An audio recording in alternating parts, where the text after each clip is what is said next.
Καλησπέρα σας, καλή χρονιά, χρόνια πολλά. Εγκαινιάζουμε τη νέα χρονιά με ένα θέμα που ελπίζω να σας ενδιαφέρει. Βέβαια είναι συνέχεια προηγουμένων θεμάτων, αλλά έρχεται να επαυξήσει και να συμπληρώσει αυτά που έχουμε ήδη αναφέρει.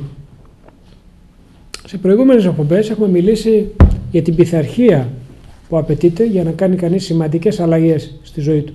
Στον τρόπο που σκέφτεται, για να ανανεώσει τους νοητικούς του χάρτες, για να μην είναι πεπερασμένη και μη λειτουργική, για να μπορέσει να κάνει οποιαδήποτε προσπάθεια που θα το αποφέρει σημαντικά κέρδη και ωφέλη. Είναι σαφές ότι η άσκηση της πειθαρχίας είναι όχι μόνο ένα αναγκαίο, αλλά και ένα σύνθετο έργο που απαιτεί και ευκαμψία και ευκρισία. Οι θαραλέοι άνθρωποι οφείλουν συνεχώς να σπρώχνουν τους εαυτούς τους, να είναι τίμοι, οφείλουν όμως συνάμα να κατέχουν την ικανότητα να αποκρύπτουν κομμάτια της αλήθειας όταν χρειάζεται.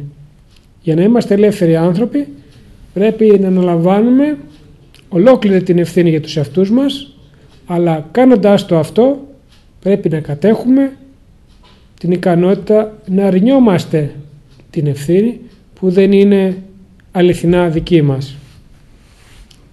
Για να είμαστε οργανωμένοι και αποδοτικοί, για να ζούμε με σοφροσύνη, πρέπει καθημερινά να ελέγχουμε, να καθυστερούμε την ικανοποίηση και να έχουμε το νου μας και για το μέλλον.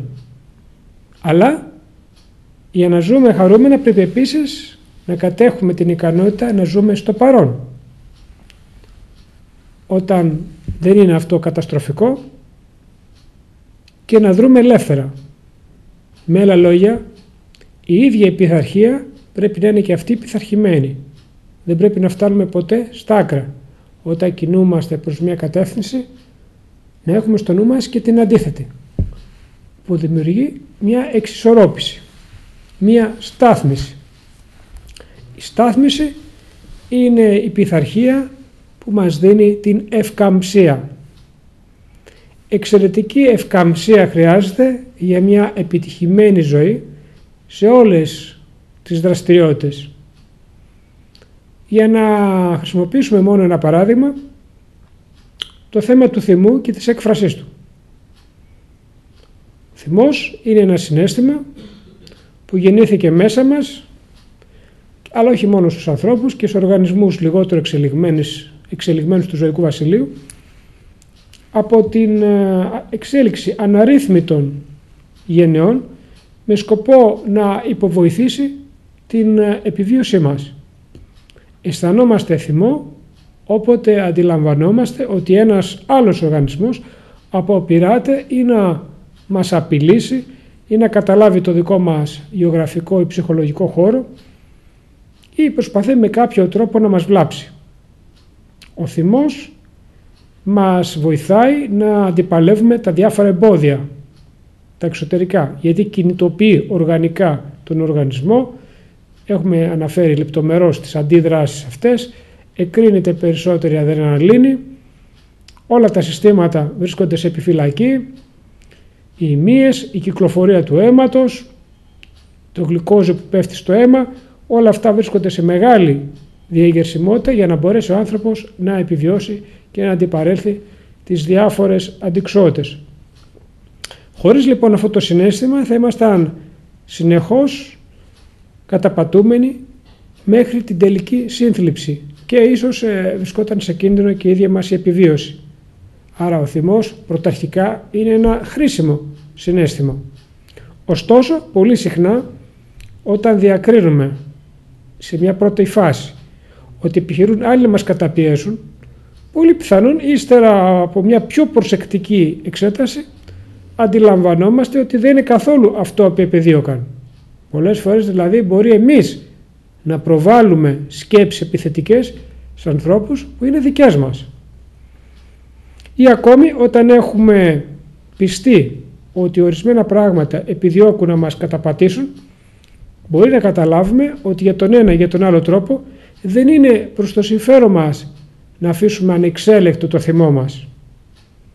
Κατά συνέπεια, είναι ανάγκη τα ανώτερα κέντρα του εγκεφάλου μας, αυτά που στοιχειοθετούν την κρίση μας, να είναι ικανά να καθοδηγούν και να προσαρμόζουν τα κατώτερα κέντρα του εγκεφάλου που ελέγχουν τα συναισθήματα. Για να ενεργούμε επιτυχημένα στο περίπλοκο κόσμο μας, είναι απαραίτητο να έχουμε την ικανότητα όχι μόνο λοιπόν να εκφράζουμε το θυμό μας, αλλά και να μην τον εκφράζουμε ή να τον εκφράζουμε κάτω από προϋποθέσεις. Επιπλέον πρέπει να είμαστε ικανοί να εκφράζουμε το θυμό μας με διαφορετικούς τρόπους. Μερικές φορές, λόγου χάρη, είναι αναγκαίο να τον εκφράζουμε μόνο ύστερα από μελέτη και από αξιολόγηση. Άλλες φορές είναι περισσότερο ωφέλιμο για μας να το εκφράζουμε αμέσως και αυθόρμητα. Καμιά φορά είναι βέλτιστο να το εκφράζουμε ψυχρά και ήρεμα. Άλλοτε πάλι με μεγαλύτερη ένταση. Συνεπώς, δεν χρειαζόμαστε μόνο να ξέρουμε πώς να χειριστούμε το θυμό μας με διαφορετικούς τρόπους σε διαφορετικές περιστάσεις, αλλά και το πώς να συντεριάζουμε καλύτερα τον κατάλληλο χρόνο με το κατάλληλο ύφος έκφρασης. Δηλαδή είναι σωστό να μπορούμε να χειριζόμαστε τα συναισθήματά μας και το θυμό μας, όχι να τον καταπνίγουμε και όχι να αφήνουμε ανεξέλεκτη τη δράση μας. Είναι κάτι σαν τη φωτιά. Η φωτιά είναι μια δύναμη, ο άνθρωπος αν την ελέγχει και τη θασεύει μπορεί να τη χρησιμοποιήσει προς ίδιον όφελος. Μπορούμε να ανάψουμε το τζάκι μας, μπορούμε να μαγειρέψουμε. Όταν όμως η φωτιά αφήνεται ανεξέλεκτη, μπορεί να καταστρέψει μια πόλη, ένα δάσος, να έχει ολέθριες συνέπειες. Έτσι λοιπόν είναι και τα συναισθήματα. Είναι μια μορφή ενέργειας. Ο άνθρωπος πρέπει να μάθει να τη θασεύει και να ελέγχει. Όχι να τα φοβάται και να τα πνίγει. Άρα, για να μπορέσουμε να χειριστούμε το θυμό μας και άλλες συμπεριφορές με πλήρη ορθότητα, απαιτείται ένα καλά μελετημένο και ευλίγιστο σύστημα αντίδρασης. Αυτό που κανείς πρέπει να κατασκευάσει μέσα του. Ένα μελετημένο και ευλίγιστο σύστημα αντίδρασης. Γι' αυτό δεν είναι να πόρει κανείς ότι το να μάθουμε να χειριζόμαστε το θυμό μας είναι ένα πολύ σύνθετο και επίπονο έργο που συνήθως δεν μπορεί να ολοκληρωθεί πριν από την ενηλικίωση ή ακόμα και από τη μέση ηλικία ή ίσως πολλές φορές δεν εκπληρώνεται και ποτέ. Το πιο εύκολο απ' όλα είναι να ακολουθήσουμε τις δύο ακραίες θέσεις. Η μία θέση που λέει έτσι είμαι νευρικός, δεν μπορώ να το ελέγξω, αφήνω, είναι το ταπεραμέντο μου λέμε για να το δικαιολογήσουμε, είμαστε μεσογειακός λαός και τέτοια παρόμοιες εκλογικεύσεις, ή πάλι να το καταπνίξουμε, να το καταπιέσουμε και να προσποιούμαστε μία ηρεμία εξωτερική. Κάτι που αργά ή γρήγορα και αυτό θα έχει τις επιπτώσεις πάνω στον οργανισμό. Γιατί όλη αυτή η ενέργεια του θυμού που συσσωρεύεται μέσα μας θα χτυπήσει στο σώμα, θα βγει μέσα από συμπτώματα νευρωσικά, θα χτυπήσει μέσα από καταθλίψεις και άλλες μορφές που ίσως είναι δυσανάγνωστο ότι η πρωταρχική πηγή είναι ο θυμός, ο ανέκφραστος θυμός. Γι' αυτό πολλές φορές στις διάφορες ψυχοθεραπείες προσπαθούμε να αναγάγουμε το συναίσθημα που εμφανίζεται στην επιφάνεια στο πρωταρχικό συναίσθημα που κρύβεται πίσω, αυτό που το γεννά. Δηλαδή πολλές φορές βλέπουμε μια κατάθλιψη που αν κανείς την διερευνήσει σε βάθος θα ανακαλύψει ότι η πηγή της είναι στο θυμό. Σε ένα θυμό μεγάλο, δυνατό, που το άτομο αρνείται να βιώσει, γιατί ίσως το θεωρεί υπερβολικό, ίσως γιατί του δημιουργεί τύψεις και ενοχές, άρα στρέφει το θυμό προς τα μέσα και αυτός ο θυμός βγαίνει με μορφή θλίψης. Άρα πρέπει να γυρίσουμε πίσω, να αναγνωρίσουμε το θυμό, να τον εκφορτίσουμε, να τον επεξεργαστούμε και τότε θα μειωθούν και τα συμπτώματα στη νέα μορφή που έχουν παρουσιαστεί. Όλοι οι άνθρωποι, άλλος πολύ και άλλος λιγότερο, υποφέρουν από ανεπάρκεια των συστημάτων που θα τους χάριζαν αυτή την ευλίγιστη αντίδραση. Και δυστυχώς δεν υπάρχουν οργανωμένες σχολές ούτε μέσα στην εκπαίδευση, ούτε μέσα στο σπίτι, είτε σε άλλα συστήματα που να μας δίνουν αυτά τα εφόδια από τη μικρή ηλικία. Ένα μεγάλος μέρος της εργασίας του ψυχοθεραπευτή συνίσταται στην προσπάθεια να βοηθήσει τους ανθρώπους να αφήνουν ή να κάνουν τα συστήματα των αντιδράσεών τους να γίνουν περισσότερο ευλίγιστα. Γενικά, όσο περισσότερο παράλυτοι από άγχος, ενοχή και ανασφάλεια είναι οι άνθρωποι, τόσο περισσότερο δύσκολη και υποτυπώδης είναι η εργασία αυτή. Ο Σκοτ Πεκ, σε ένα βιβλίο του, ο γνωστός ψυχίατρος, αναφέρει το παράδειγμα μιας γυναίκας 32 χρονών για την οποία ήταν πραγματική αποκάλυψη όταν έμαθε πως υπάρχουν μερικοί άντρες που δεν πρέπει να τους αφήνει να φτάνουν μέχρι την εξώπορτα του σπιτιού της, μερικοί άλλοι που πρέπει να τους αφήσει να μπαίνουν στο σαλόνι της, όχι όμως στην κρεβατοκάμαρά της, ενώ μερικοί άλλοι που θα μπορούσε να τους αφήσει να μπουν ακόμα και στην κρεβατοκάμαρά της. Προηγούμενα αυτή η γυναίκα ενεργούσε με ένα σύστημα αντιδράσεων σύμφωνα με το οποίο είτε άφηνε τον οποιοδήποτε να μπαίνει στην κρεβατοκάμαρά της, είτε όταν αυτή η αντίδραση δεν φαινόταν να αποδίδει, δεν άφηνε κανένα να πλησιάσει στην εξώπορτά της. Είχε δηλαδή αυτή τη διπολική σκέψη του μαύρου άσπρου. Ή δίνω απόλυτη ελευθερία σε όλους ή δεν επιτρέπω κανένα να πλησιάσει. Έτσι λοιπόν μεταπηδούσε από ένα ταπεινωτικό ερωτικό συγχρονισμό σε μια χωρίς νόημα απομόνωση.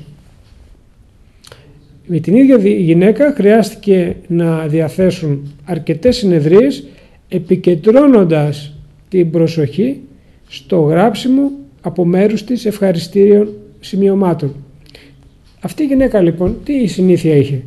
Αισθανόταν υποχρεωμένη να στέλνει ένα μακροσκελές περίτεχνο γραμμένο στο χέρι με τέλειο αποφραστική και λεκτική άποψη γράμμα σε απάντηση για κάθε δώρο ή για την κάθε πρόσκληση που λάμβανε.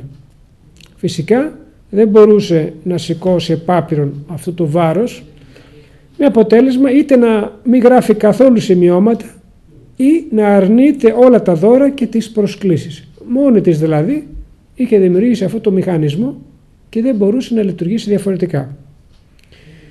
Και έμεινε για άλλη μια φορά έκπληκτη όταν ανακάλυψε πως υπάρχουν κάποια δώρα που δεν χρειάζονταν ευχαριστήρια σημειώματα και στην περίπτωση που χρειάζονταν τέτοια αρκούσαν μερικά σύντομα σημειώματα.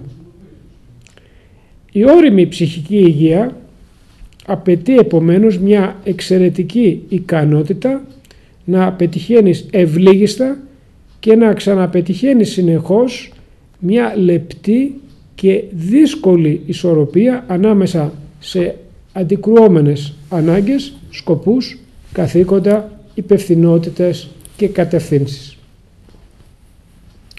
Η ουσία αυτής της πειθαρχίας για στάθμιση είναι η παραίτηση από κάτι.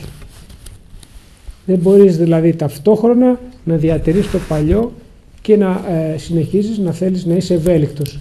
Η ευελιξία προϋποθέτει κάτι να αφήνουμε και κάτι καινούριο να δοκιμάζουμε. Η στάθμιση είναι μία πειθαρχία ακριβώς επειδή η πράξη αυτής της παραίτησης από κάτι, ακόμα και από μια συνήθεια, είναι συχνά οδυνηρή. Η απώλεια του ελέγχου είναι τελικά πιο οδυνηρή από την παραίτηση που απαιτούσε η διατήρηση του ελέγχου. Καθώς λοιπόν περνάμε τις καμπές της ζωής μας, πρέπει συνεχώς να παραιτούμεθα από κάποια μέρη του εαυτού μας για να είμαστε ευέλικτοι. Δεν μπορούμε να κουβαλάμε όλο το παρελθόν μας εκεί που δεν ταιριάζει. Η μόνη εναλλακτική ρύθμιση σε αυτή την παραίτηση είναι να μην αναλάβεις καθόλου το ταξίδι της ζωής. Μπορεί να φαίνεται παράξενο, αλλά οι περισσότεροι άνθρωποι διαλέγουν αυτή την εναλλακτική λύση και προτιμούν να μην συνεχίσουν το ταξίδι της ζωής τους, να σταματάνε δηλαδή σε κάποια απόσταση για να αποφύγουν την οδύνη να χάσουν, να παραιτηθούν από ένα μέρος του εαυτού τους. Αν αυτό φαίνεται παράξενο και επειδή δεν αντιλαμβάνεσαι το βάθος του πόνου που αυτό μπορεί να συνεπάγεται για τον κάθε άνθρωπο που είναι προσκολλημένος στις συνήθειές του, στις ιδέες του, στις νοοτροπίες του, η παραίτηση στις μείζονες μορφές της είναι η πιο δυνηρή από πολλές άλλες ανθρώπινες εμπειρίες. Έχουμε λοιπόν αναφερθεί σε ελάσσονες μορφές παραίτησης, όπως είναι η παραίτηση από το αυθόρμητο της έκφρασης των συναισθημάτων, του θυμού εν προκειμένου που αναφέραμε, από την ασφάλεια του συγκρατημένου θυμού ή από την κομψότητα του σημειώματος που πρέπει κανείς να είναι πάντα τέλειος στις λεπτομέρειες, στις αναστροφές του. Ας δούμε όμως και μερικές άλλες ιδιαιτερότητες που αποτελούνται από βαθιά ριζωμένους τύπους, συμπεριφορές, ιδεολογίες, που αυτές οι μορφές είναι πιο δυνηρό και πιο δύσκολο κανείς να τις μαλακώσει και πόσο μάλλον να απαλλαγεί από αυτές. Ένα κλασικό παράδειγμα που αναφέρει κάποιος γνωστός μου είναι ότι ένα βράδυ, ενώ προσπαθούσε να διαθέσει λίγο χρόνο για να φτιάξει μια καλύτερη σχέση με την έφηβη κόρη του, που τον παρακαλούσε από καιρό να παίξουν μαζί σκάκι, κάθεσανε λοιπόν ένα βράδυ να παίξουν σκάκι. Αλλά επειδή την άλλη μέρα έπρεπε να ξυπνήσει νωρίς η κόρη του, του ζητούσε να συντομεύουν το παιχνίδι για να μην καθυστερήσει.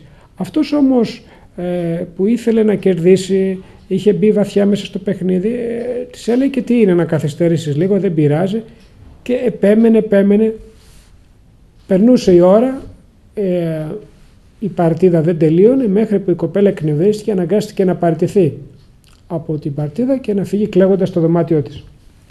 Αυτό προβλημάτισε τον φίλο μας και τον έκανε να σκεφτεί, γιατί ήταν ένας άνθρωπος όριμος που έχει μια κρίση και κάνει ένα αυτοέλεγχο, τον έκανε να σκεφτεί ότι ένιωσε σαν να ήταν ο ίδιος πάλι μικρό παιδί, 9 χρονών, ξαπλωμένος στην άκρη του δρόμου, που του είχε συμβεί ένα τύχημα με ένα ποδήλατο ενώ έτρεχε, που δεν ήθελε να ελέγξει την ταχύτητα με αποτέλεσμα να χτυπήσει. Και τότε ήταν ένα λάθος αυτό που του είχε συμβεί. Συνεπώς, όπως τότε είχε επιλέξει λάθος, τώρα με την κόρη του συμπεριφερόταν σαν ένα μικρό παιδί. Και κατάλαβε ότι η απάντηση ήταν ότι δεν ήθελε να χάσει. Μπήκε σε μια νοοτροπία ανταγωνισμού με τη μικρή κόρη του και χάλασε τη βραδιά με το να επιτρέψει στην επιθυμία του να κερδίσει μια παρτίδα από σκάκι να γίνει πιο σημαντική από την επιθυμία του να βελτιώσει τις σχέσεις με την κόρη του. Και ήταν θυμωμένος για πολύ καιρό με τον εαυτό του, γιατί έχασε τον έλεγχο και κατάλαβε ότι η επιθυμία του να κερδίζει πάντα και σε όλες τις καταστάσεις ήταν ένα βάρος από την οποία έπρεπε να μάθει να παραιτείται για να πετυχαίνει πιο χρήσιμα αποτελέσματα. Και ο ίδιος λέει ότι αφού πέρασε από μια περίοδο θλίψης, η θλίψη του ξεπεράστηκε αφού κατάλαβε ότι μπορεί άνετα να παραιτηθεί χωρίς τεράστιες ζημίες από την επιθυμία του να κερδίζει πάντα. Θα το έχετε δει ότι ορισμένοι άνθρωποι, ακόμα και σε συζητήσεις, στις αναστροφές, θέλουν να έχουν τον έλεγχο της κατάστασης, να έχουν την τελευταία λέξη, να θέλουν, όπως να το πούμε έτσι κοινώς, να καπελώνουν τους άλλους, να είναι από πάνω, δεν θέλουν σε καμία περίπτωση να δείξουν αδυναμία. Και κάθε συζήτηση γίνεται ένας αγώνας σύγκρουσης, ποιος θα υπερισχύσει. Αυτό το παιχνίδι συχνά τους κάνει αντιπαθείς και τους απομονώνει από τον κοινωνικό περίγυρο. Και είναι πολύ πιο εύκολο να κατηγορήσουν τους άλλους ότι δεν τους καταλαβαίνουν, ότι δεν είναι άξιοι του της προσοχής του παρά να κάνουν μια αυτοκριτική και να αποφασίσουν να αποχωριστούν αυτή την τάση της εξουσίας και της υπερίσχυσης επί των άλλων, που ουσιαστικά κρύβει μια ανασφάλεια και μια προσωπική αδυναμία. Το προηγούμενο ήταν ένα μικρό παράδειγμα του τι οι άνθρωποι που έχουν το κουράγιο να αυτοαποκαλούνται ασθενείς πρέπει να υποφέρουν ποικιλότροπα και συχνά πολλές φορές κατά τη διαδικασία της ψυχοθεραπείας. Η περίοδος εντατικής ψυχοθεραπείας είναι μια περίοδος εντατικής εξέλιξης, στη διάρκεια της οποίας ο ασθενής μπορεί να υποστεί περισσότερες αλλαγές από ό,τι οι μερικοί άνθρωποι δοκιμάζουν σε ολόκληρη τη ζωή τους. Γιατί για να επισπευστεί αυτή η εξέλιξη πρέπει να εγκαταλείψει ένα ανάλογο ποσοστό του παλιού μη λειτουργικού εαυτού. Και αυτό δεν είναι καθόλου, συχνά δεν είναι καθόλου εύκολο. Αποτελεί αυτό ένα αναπόφευκτο τιμήμα μιας επιτυχημένης ψυχοθεραπείας. Είναι αυτό που λέμε ότι ο ασθενής αντιστέκεται στην αλλαγή. Παρότι επιθυμεί τη βελτίωση της κατάστασής του, εντούτοις δεν συμπεριλαμβάνει σε αυτή τη βελτίωση και την αλλαγή των βασικών του δομών, σκέψης και συμπεριφοράς, οι οποίες όμως ο θεραπευτής προσπαθεί να του εξηγήσει ότι είναι μέρος, αν δεν είναι και η αιτία του προβλήματος. Και επειδή αυτές οι δομές μπορεί να είναι σκληρές και να τον παγιδεύουν, να τον φυλακίσουν, αλλά νομίζει ότι τον προστατεύουν, αρνείται πεισματικά να τις εγκαταλείψει. Θέλει αλλαγή χωρίς αλλαγή.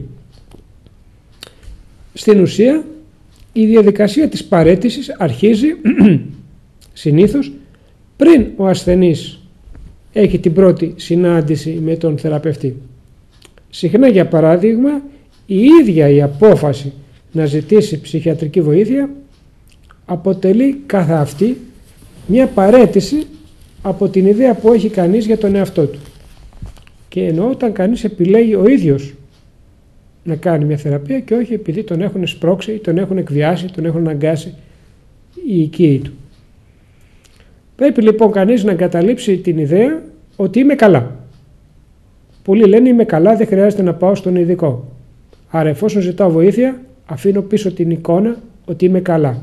Κάπως κλονίζεται ο εγωισμός μου. Αυτή η παραίτηση μπορεί να είναι ιδιαίτερα δύσκολη στους άντρες. Στα πλαίσια της δικής μας κουλτούρας, όπου το δεν είμαι εντάξει και χρειάζομαι βοήθεια για να καταλάβω γιατί δεν είμαι εντάξει και πώς να γίνω εντάξει, πολλές φορές δυστυχώς ερμηνεύεται με το είμαι αδύνατος, άρα δεν είμαι άντρας, γιατί άντρας είναι δυνατός και πρέπει να τα καταφέρει μόνος του, και είμαι ελαττωματικός. Δηλαδή πολλές φορές για τον άντρα που δεν έχει την κατάλληλη κατανόηση και πληροφόρηση, το να ζητήσει βοήθεια είναι μια ήττα. Γιατί εκπαιδεύεται από μικρός να είναι δυνατός, να τα καταφέρνει ή τουλάχιστον να προσποιείται ότι είναι δυνατός, να πνίγει τα συναισθήματά του και αποτέλεσμα είναι πολύ πιο μπλεγμένος, πολύ πιο κουμπωμένος και περιπλεγμένος στα προβλήματά του. Ενώ μια γυναίκα που αντίθετα έχει μάθει εύκολα να συζητάει και να εκφράζεται για τα συναισθήματά της, έχει περισσότερες πιθανότητες να βρει τη βοήθεια που θέλει. Η αλήθεια λοιπόν είναι ότι η διαδικασία της παραίτησης συχνά αρχίζει προτού ακόμα ο ασθενής φτάσει στην απόφαση να γυρέψει την ψυχιατρική βοήθεια. Το συναίσθημα που συνοδεύεται με την παραίτηση από κάτι προσφυλές, ακόμα και αν είναι μια ψευδαίσθηση, είναι κάτι που μοιάζει με την κατάθλιψη. Έχουμε πει και στο παρελθόν ότι μπορούμε σε χοντρικές γραμμές να διακρίνουμε την κατάθλιψη σε δύο κατηγορίες. Παρότι αυτό δεν είναι απόλυτο και υπάρχουν και ενδιάμεσες καταστάσεις. Στην κατάθλιψη που έχει κυρίως βάση εσωτερική, βιολογική και την ονομάζουμε ενδογενή κατάθλιψη, και σε μια κατάσταση που παλιά λέγαμε νευρωσική, αντιδραστική και έχει να κάνει κυρίως με τη δομή της προσωπικότητας και τις συνθήκες, τα γεγονότα τα οποία ένας άνθρωπος βιώνει. Εδώ αναφερόμαστε κυρίως στη δεύτερη λοιπόν, για να μην δημιουργείται σύγχυση. Εφόσον οι ψυχικά ασθενείς άνθρωποι πρέπει να αναπτύσσονται, και εφόσον η παραίτηση ή η απώλεια του παλαιού εαυτού είναι αναπόσπαστο μέρος της διαδικασίας για ψυχική και πνευματική ανάπτυξη, η αντιδραστική αυτή κατάθλιψη είναι ένα φυσιολογικό και βασικά υγιές φαινόμενο. Και αυτό είναι πολύ σημαντικό να το τονίσουμε, γιατί το μπερδεύουμε. Δεν είναι πάντα η κατάθλιψη κάτι το άρρωστο. Πολλές φορές σηματοδοτεί την ανάγκη για αλλαγή του ανθρώπου. Είναι ένα καμπανάκι που χτυπάει για να δείξει τον άνθρωπο ότι έχει χάσει την πορεία του και ότι πρέπει να γυρίσει στο σωστό δρόμο. Είναι αυτό που λέγαμε παλιά, αυτή η υπαρξιακή αγωνία. Το ότι προδίδεις τον εαυτό σου. Το ότι δεν εκφράζεις ολόκληρο το δυναμικό σου. Το ότι νοσταλγείς μια ολοκλήρωση. Αυτό έρχεται μέσα στο ψυχισμό του ανθρώπου με μια μελαγχολία, με μια θλίψη. Που αν κάνεις τη χρησιμοποιεί σωστά είναι ευκαιρία για εξέλιξη, όπως θα δούμε. Πότε γίνεται αυτό το συναίσθημα νοσηρό? Όταν κάτι παρεμβαίνει σε αυτή τη διαδικασία της παραίτησης, με αποτέλεσμα η κατάθλιψη να παρατείνεται και να μην μπορεί να διαλυθεί μετά τη συμπλήρωση της διαδικασίας. Υπάρχουν πολλοί παράγοντες που μπορούν να παρεύουν στη διαδικασία αυτής της παραίτησης και να παρατείνουν έτσι μια φυσιολογική και υγιή κατάθλιψη, μετατρέποντάς την σε χρόνια παθολογική κατάθλιψη. Από όλους τους δυνατούς παράγοντες, ένας από τους πιο κοινούς και ισχυρούς είναι ένας τύπος βιωμάτων της παιδικής ηλικίας, όπου οι γονείς ή οι τύχοι, αδιαφορώντας για τις ανάγκες του παιδιού, αφαίρεσαν πράγματα από το παιδί, είτε αυτά ήταν υλικά, ήταν η ψυχολογική στήριξη κλπ. Όταν αυτό δεν ήταν ακόμα ψυχολογικά έτοιμο να παραιτηθεί από αυτά, ή δεν ήταν αρκετά δυνατό ώστε να δεχθεί αληθινά την απώλειά τους. Ένας τέτοιος τύπος βιωμάτων της παιδικής ηλικίας ευαισθητοποιεί το παιδί απέναντι στην εμπειρία της απώλειας και του δημιουργεί μια τάση πολύ ισχυρότερη από εκείνη που συναντιέται στα άλλα τα πιο τυχερά, θα λέγαμε, άτομα, να προσκολώνται σε πράγματα και να προσπαθούν να αποφύγουν τον πόνο της απώλειας ή της παραίτησης. Αυτός είναι ο λόγος που, μολονότι όλες οι παθολογικές καταθλίψεις συνεπάγονται κάποια ανάσχεση της διαδικασίας της παραίτησης, πιστεύω ότι υπάρχει ένας τύπος χρόνιας νευρωτικής κατάθλιψης που έχει σαν κεντρική ρίζα του μια τραυματική προσβολή στη βασική ικανότητα του ατόμου να παραιτείται από οτιδήποτε σε τούτο το τύπο, και σε τούτο το τύπο της παραίτησης, της κατάθλιψης, μπορούμε να δώσουμε τον όρο νεύρωση παραίτησης. Ένας βασικός λόγος που ορισμένα άτομα σκέφτονται να ζητήσουν ψυχιατρική μέριμνα είναι η κατάθλιψη. Και είναι πολύ κοινό στην εποχή μας, συνεχώς αυξανόμενος. Με άλλα λόγια, οι ασθενείς είναι πολλές φορές ήδη μπλεγμένοι σε μια διαδικασία παραίτησης ή ανάπτυξης προτού σκεφτούν για ψυχοθεραπεία, και είναι τα συμπτώματα αυτής της διαδικασίας ανάπτυξης που τους πρόχνει προς το ιατρείο του θεραπευτή. Δουλειά του θεραπευτή είναι συνεπώς να βοηθήσει τον ασθενή να συμπληρώσει τη διαδικασία ανάπτυξης που αυτός έχει ήδη αρχίσει. Αυτό δεν σημαίνει ότι οι ασθενείς συνειδητοποιούν οι ίδιοι συχνά τι τους συμβαίνει. Αντίθετα, αυτοί πολλές φορές επιθυμούν μόνο ανακούφιση από τα συμπτώματα της κατάθλιψης για να γίνουν τα πράγματα όπως ήταν πριν. Δεν ξέρουν ότι τα πράγματα δεν είναι δυνατόν να είναι όπως ήταν πριν. Το ασυνείδητο όμως το γνωρίζει και δεν κάνει εκπτώσεις.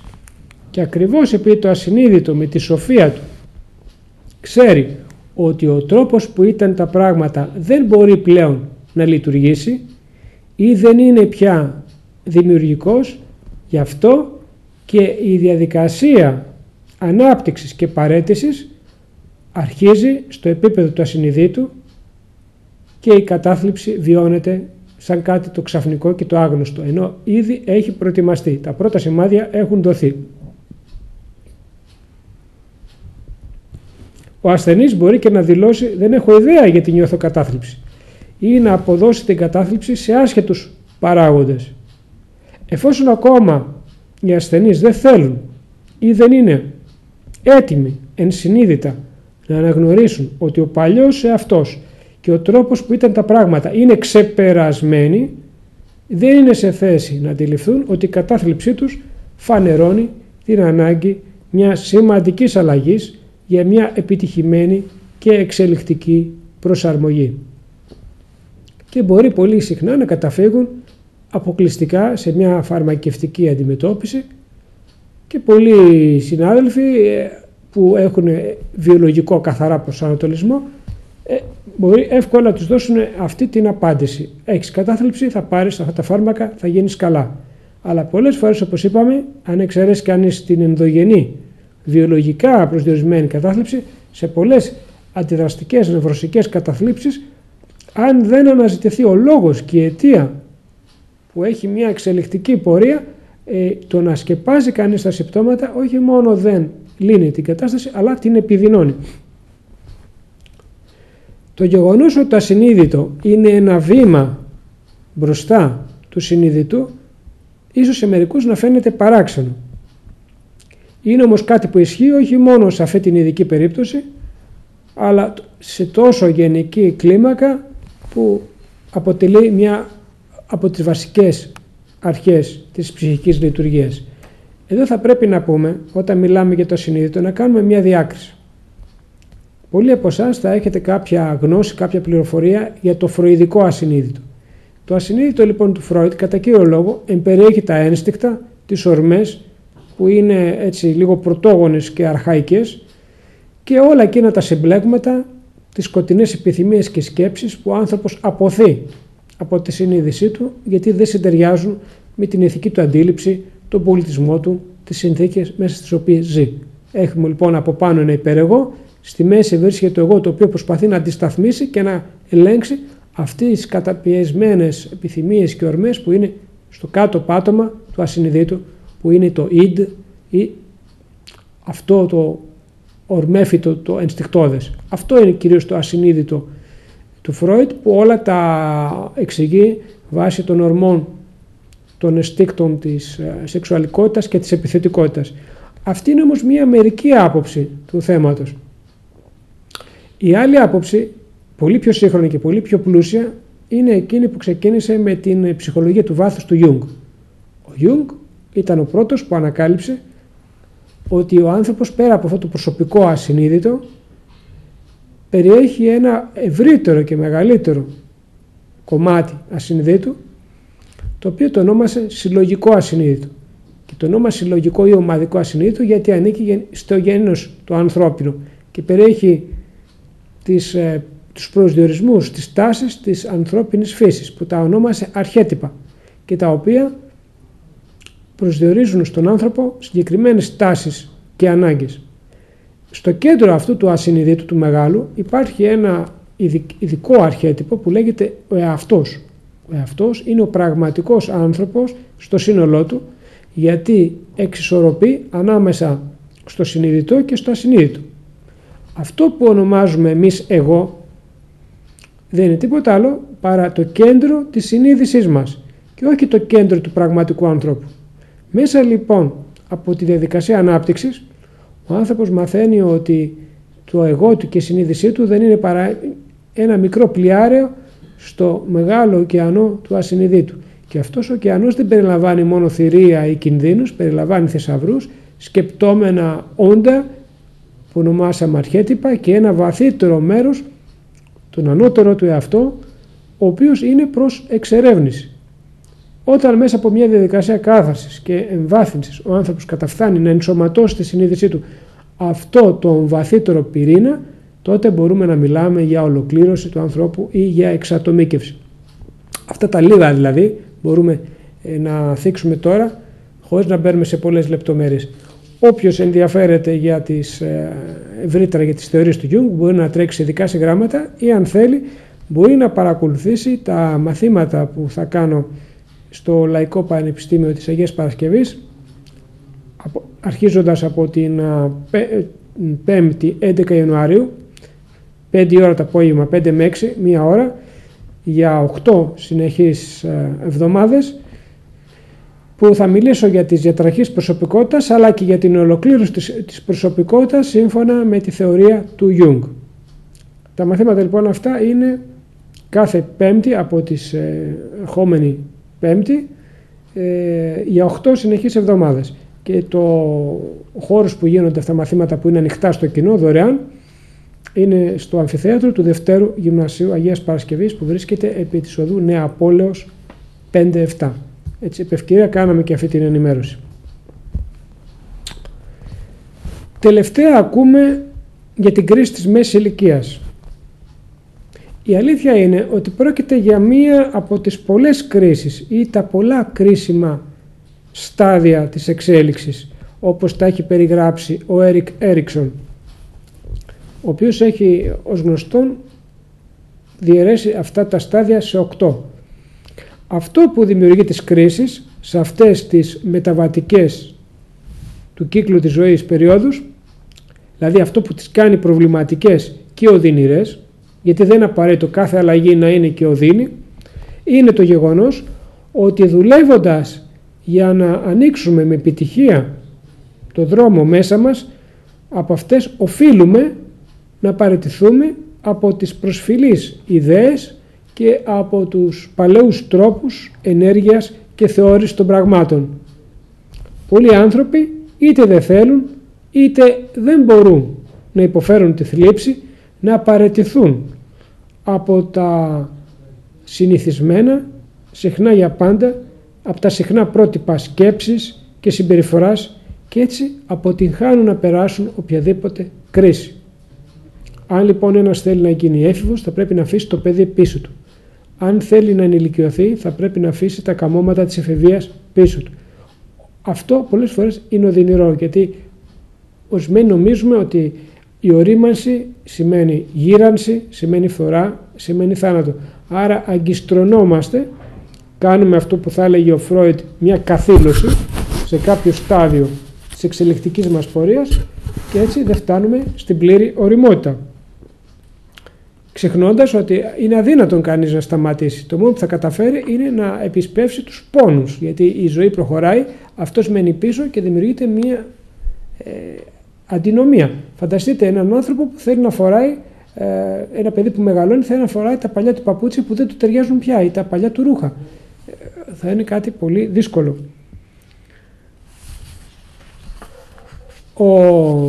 Αυτές οι φάσεις λοιπόν, αυτές οι κρίσιμες δυσκολίες μπορούμε να τις συνοψίσουμε στις ακόλουθες. Η κατάσταση της νηπιακής ηλικίας κατά την οποία δεν υπάρχει ανάγκη για ανταπόκριση εξωτερικές απαιτήσεις. Αυτή είναι μία φάση. Μετά πρέπει να εγκαταλείψουμε μεγαλώνοντας την ιδέα της παντοδυναμίας που έχει ένα μικρό παιδί. Έπειτα την επιθυμία του παιδιού για ολική κατοχή των γονέων. Την εξάρτηση της παιδικής ηλικίας. Θυμάστε ότι είχαμε πει σε προηγούμενη εκπομπή ότι ζούμε σε μια εποχή του παιδιού πολίτη και του πολίτη παιδιού. Των μεγάλων που δεν θέλουν να μεγαλώσουν, θέλουν να έχουν μια αιώνια παιδικότητα που σημαίνει ανευθυνότητα, αλλά να έχουν και τα ωφέλη της ενήλικης φάσης της ζωής. Μια εποχή παμπεδισμού και όχι ωριμότητας, τόσο στην έκφραση, στη συνήθεια, στον τρόπο, στην ομιλία. Αυτό είναι ένα γενικότερο φαινόμενο, θα το συζητήσουμε και σε άλλες στιγμές. Πρέπει μετά το παιδί μεγαλώνοντας να εγκαταλείψει τα υπερβολικά, τονισμένα, εξειδανικευμένα, παραποιημένα είδωλα των γονέων. Για ένα παιδί μπορεί ο γονέας να φαίνεται ότι είναι ο Θεός, το πρώτο μοντέλο που συναντάει. Θα πρέπει αυτήν την εικόνα να την εγκαταλείψει, αν θέλει να προχωρήσει και να την αντικαταστήσει με κάποια πιο ορθολογισμένη, ισορροπημένη. Πρέπει να εγκαταλείψει την αίσθηση της παντοδυναμίας που νιώθουν οι έφηβοι. Την ελευθερία της μη δέσμευσης. Για κάθε όριμη σχέση προϋποθέτει και την δέσμευση. Οι άνθρωποι που θέλουν να μείνουν αιώνια έφηβοι έχουν αυτό που λέμε το σύνδρομο του Πίτερ Παν, που δεν μεγαλώνει ποτέ και ζει στη χώρα του πουθενά. Και βλέπουμε ανθρώπους που περνάνε φάση ηλικίας βιολογικά, αλλά μέσα τους έχουν μείνει παιδιά. Δεν αναλαμβάνουν καμία ευθύνη, είναι τελείως ανεύθυνοι. Αλλά πρέπει να δεχτούμε και τις βιολογικές αλλαγές που υπέρχονται στο σώμα. Την ευκαμψία της νεότητας, τη σεξουαλική έλξη και τη ρόμη της νεότητας. Δεν μπορεί κανείς να έχει τις ίδιες απαιτήσεις από τον εαυτό του, από το σώμα του, αλλάζοντας ηλικία. Την ιδέα της αθανασίας που κανείς νιώθει όταν είναι νέος, δεν σκέφτεται το θάνατο, νομίζει ότι η ζωή του ανήκει και δεν θα τελειώσει ποτέ. Το ξέρει ότι υπάρχει θάνατος για τους άλλους, κάπου μακριά. Την εξουσία που μπορεί ο γονέας να θέλει να έχει πάνω στα παιδιά του, να μην τα αφήσει ποτέ να μεγαλώσουν. Χθες στο δελτίο ειδήσεων, έτσι το μάτι μου έπιασε μια είδηση που έλεγε ότι κάποιοι γονείς στην Αμερική δίνανε ορμονικές θεραπείες στο παιδί τους για να μην μεγαλώσει. Ίσως επειδή είχαν τόσο μεγάλη ανάγκη να το βλέπουν μωρό και να παίζουν μαζί του, δεν θέλανε να γίνει ενήλικας. Γιατί ενήλικας σημαίνει να μεγαλώσει και να εγκαταλείψει κάποια στιγμή το σπίτι. Δηλαδή, φτάνουμε σε παθολογικά σημεία. Όπως κάποτε κάνανε στην Κίνα, που βάζανε ειδικά μέσα στην αυλή, σε κάποιες παλακίδες, σε κάποιες κοπέλες, βάζανε τα πόδια τους σε σιδερένια παπουτσάκια για να μην μεγαλώσουν ποτέ το πόδι τους. Γι' αυτό αυτές οι γκέισες περπατάγανε έτσι σιγά σιγά, τις δένανε, τις φασκιώνανε να μην αφήσουν το σώμα να αναπτυχθεί, γιατί θεωρούσαν ότι είναι όμορφο να κρατάς ένα παιδικό χαρακτήρα. Διάφορες μορφές προσωρινής εξουσίας ή την ανεξαρτησία που σου παρέχει η φυσική υγεία. Ή και τέλος, ακόμα θα πρέπει να μάθουμε να εγκαταλείπουμε και τον ίδιο μας τον εαυτό, όσο επέρχεται η ορίμανση. Και αυτό δεν είναι κάτι το φοβερό. Θυμάστε όσοι παρακολουθήσατε την προηγούμενη εκπομπή που μιλήσαμε αυτό το ωραίο απόσπασμα του Κώστα του Φωτεινού για την την τελική ελευθερία, που έλεγε ότι τώρα που γερνάω είναι μεγάλο δώρο που μου γίνεται. Το σώμα μου δεν μπορώ να με ακολουθήσει, αλλά εγώ απελευθερώνομαι από τις επιθυμίες, από τη σάρκα, απελευθερώνομαι από τις σκέψεις. Αυτή η απάρνηση δεν την έβλεπε σαν μια πτώχευση, την έβλεπε σαν μια λύτρωση, γιατί ξεκαθάριζε η σκέψη του, ο νους του και μπορούσε να ανέβει σε ψηλότερη ορίμανση και πνευματικότερο περιβάλλον. Σε αυτό το σημείο, φίλοι μου, θα κάνουμε το καθιερωμένο μας μουσικό διάλειμμα και σε λίγο θα είμαστε πάλι μαζί και με τις δικές σας ερωτήσεις και τοποθετήσεις.